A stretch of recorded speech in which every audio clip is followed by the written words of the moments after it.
Potem, ko sta koalicijski SDS in NSI skupaj s poslanci Resnice onemogočili preiskovalni komisiji opozicije, se spopad med prvakoma Resnice in Levice zaostruje.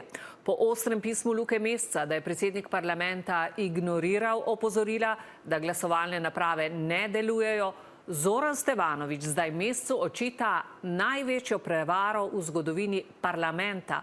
Da glasovalne naprave niso zatajile, pač pa da, tako Stevanović, poslanka Levice, po nareku Mesca namerno ni glasovala. Kaja Kobetič. Nedemokratičen manever je predsedniku parlamenta po ekspresni vsega 4 minute dolgi torkovi seji, na kateri so poslanci SDS-a, NSI-ja in Resnice onemogočili ustanovitev preiskovalnih komisij, zažugal Luka Mesec in mu očital, da je med vodenjem načrtno ignoriral opozorilo, da glasovalne naprave ne delujejo. Trditev, ki je Mescu danes vrača Stevanović. Popolna laž. Namreč, iz posnetkov lahko ugotovite, da je v času glasovanja Luka Mesec z roko ukazal ali odredil svoji poslanki Tini Brecelj, za katero velja, da je ni delovala glasovalna naprava, naj sploh ne glasuje. Obenem so vsi 4 poslanci držali roke na glasovalni napravi, medtem ko poslanka Tina Brecelj niti približala ni roke glasovalni napravi.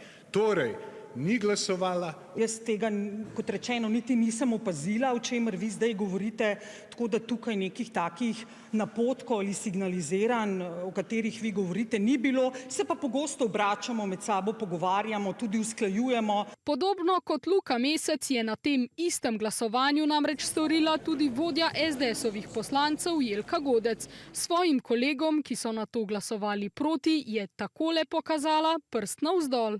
V naši poslanski skupini je to ustaljena praksa, saj se s tem poslancem nakaže, kako se glasuje.